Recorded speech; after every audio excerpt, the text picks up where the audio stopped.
Hello everybody and welcome to part 2 of this tutorial. And now let's go ahead and save the file. So press Ctrl O to to output to the file. It says file name to write. You can actually modify it here, so you can type in some letters or whatever you want. You can change the name here, or you can even change the extension if you want. But there is no need for the time being. I'm just going to go ahead and save it as test. Just press enter. There you go. It says wrote one line. Control X to exit. There we go. Clear the screen. And now I'm going to use cat command to get a listing of this particular file, which is far more reasonable than the previous one, which you couldn't read. The cat command, by the way, was functioning properly, but it was mostly a binary file. Therefore, it gave you a listing, but you couldn't really read anything from it. So let's just go ahead and type in cat test, and there we go. It says some random text goes here. That is the text that we have typed into the text file and test file, and you can cat it like this. These things are very good, especially with files that you want to make sure you do not want to change them in any way, and you don't want to make any accidental changes or anything of a kind, and you want to quickly see what is located within that file. There is another way of doing this. Basically, it's ls, and let's go ahead and navigate over to etc apt ls, and here we have plenty of files to work with. So let's just take sources.list as an example here. So if I do cat sources.list, I'm gonna get everything that is within that file as before, and it's gonna be listed in my terminal here, there to stay. It's not gonna go away anywhere. But there is another command which I can use. Let me just go ahead and clear the screen. It is called less, and if I type in less sources.list, I'm gonna be prompted with a new tab where I can actually view things here, not a new terminal tab, but a new workspace within the terminal itself. And when I press Q, it's gonna exit and nothing will be displayed here. So very nice in terms of being neat and organized, and so on and so forth. So less and cat, very nice things, but you can use, for example, cat sources.list, and then the command that I have previously mentioned is grep. Grep means basically you pull something, you grab something from something else. Now here's what I mean by it. You type in cat sources.list and you type in a pipe. This symbol here, it's called a pipe, which basically states whatever the output of this is, pipe it to the whatever command comes here. So I'm just going to type in grep, and let's say I want to type in src. Press enter. Excellent. So it will only print lines that have src in them. Linux is case sensitive, so when you are grepping, it's gonna check the case of the letters, whether it's lowercase or not. But you can give it an ignore case. You can type in like this. -I means ignore case. Oops, my bad. -I to ignore the case. You're gonna get the same output because there are no different things within this file, but you get the general idea. So this is how you would use cat with grep in order to pull things out of a file. Very important. This is a huge part of the Linux terminal. Filtering through text files, primarily because we're going to be doing large network scans, and we will want to create files from which we will be able to pull useful information, which we will later in turn pass to other tools to do something with. Anyway, let me just go ahead and clear the screen for the time being. You also have echo, so echo, and I give it the quotation marks open.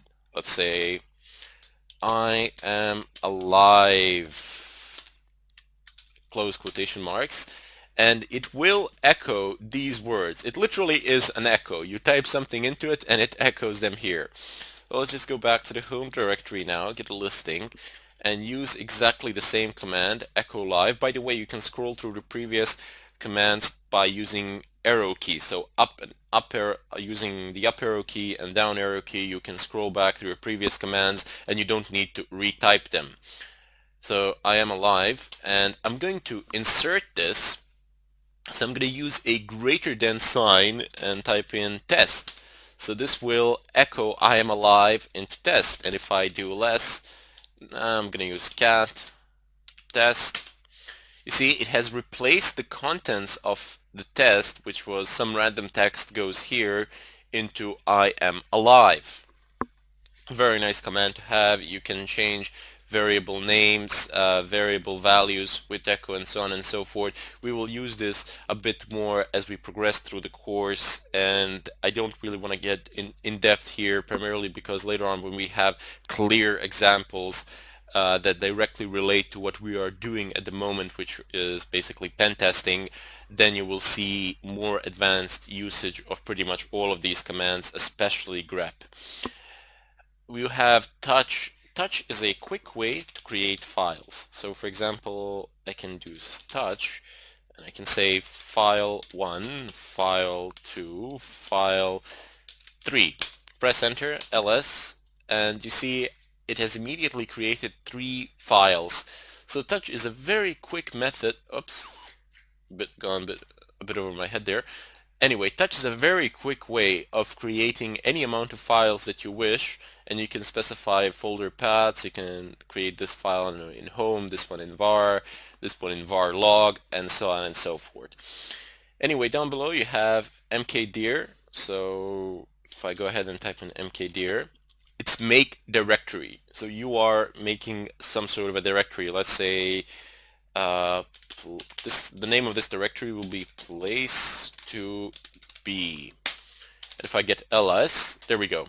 It states that this file is actually a directory which is a place to be. I can even navigate to it and say place to be ls. There is nothing in it, but get the idea. You can make directories in such a fashion. Now chown, if I type chown, it allows you to change the ownership of a particular file. Now since we only have a single user here, which is root, there isn't really any point in doing so unless we create some other new users, but we're not going to do that as we don't need them.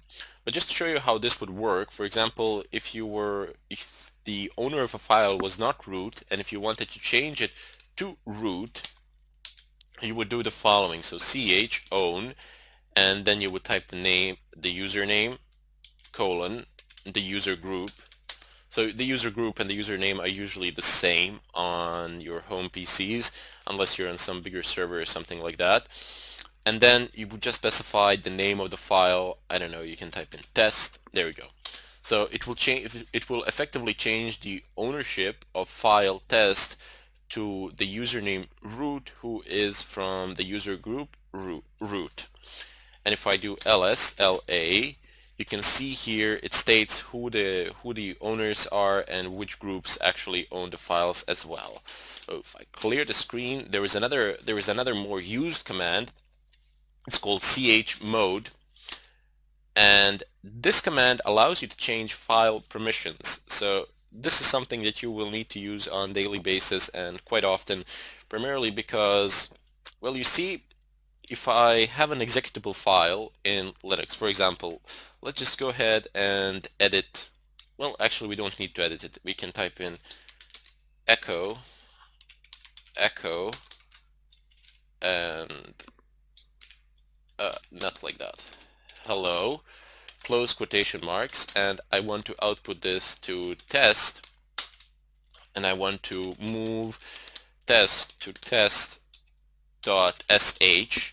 sh is basically an executable, one of the scripts that's a bash script for Linux, that in such a way you can automate tasks. We will deal with it in greater depth as we proceed through the tutorial. You will need to be acquainted with bash scripting, definitely, but bash scripting is very similar to the terminal itself, so pretty much all the commands that you use in the terminal you can use in bash scripting as well, basically just combining a bunch of them in a file. And now I want this to be my executable, but you see, the way to start executables is /, as I have stated previously. That's a command to start any executable. And if I type in test and I press tab, it doesn't give me a list of possibilities. Why? Surely now test.sh is an executable, but no. You see, it doesn't have a permission to be an executable file. You see here the difference, that just take a look at this file and take a look at this file. This one is green, this one is not. And now look at their permissions. So you see it has a marcation that it is executable for all groups, users, etc., while this one up here, test.sh, does not have such permissions. You need to change that, and the way you change it is chmod, and you type in +x. So if you want the file to be writable, you type in +w. If you want it to be executable, +x. If you want to be able to read the file, +r. Very simple. There is also a way of doing this with numbers, so you can type in 755. You don't try remembering all those modes. Whatever you need, you basically go on the net and check. It can be quite complicated, but these three you need to know. It's +w, +r, and +x. And also 777, which is a global mode. This is the mode that is not recommended for actual usage, but you use chmod to actually test or troubleshoot things. For example, if you want to be absolutely sure that certain actions are not being prevented due to file permissions, you change the mode of those files to 777, which is the global mode that anybody can do anything with the file. And if you still have an error message, you know that it is absolutely not related to anything in regards to permissions. So those four things you do need to know. So let me just go ahead and type in +x, type in random, not random, it's not so random. Type in test.sh, press enter, and if I do ls/la once again, you will see that test.sh is now executable. Let me just run it, and there you go. If I run this, it's gonna echo hello onto my terminal screen. Now there's a bit more to go, not much more left. There is just one more command that I would really like to show to you, and that can be a very dangerous command indeed. It can mess you up in ways you can't you can't even begin to imagine yet. That is the command rm. So rm is basically remove. And once you remove things with this command, it's next to impossible to recover pretty much anything.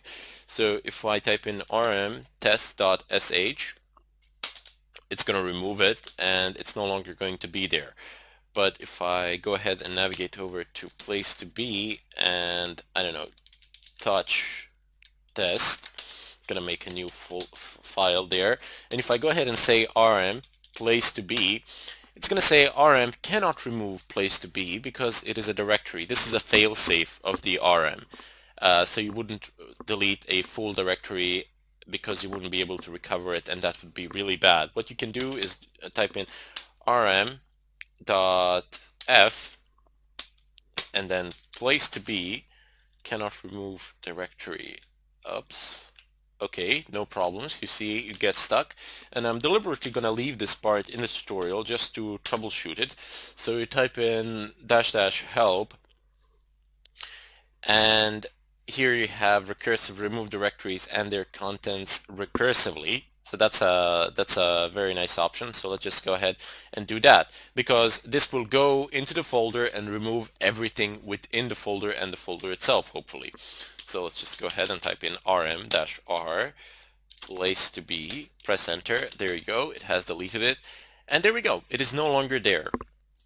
The -f function, -f that I have used, is forced. It will not ask you any questions. It will delete the folder or file, which can be also very dangerous. When you're using rm, you always want to be asked questions. In any case, as I said, I've deliberately left this in order to show you that even if you get stuck, don't worry about it. I get stuck all the time, and if you don't know what to type in, what argument to pass, just type in --help and take a look at what you can actually type.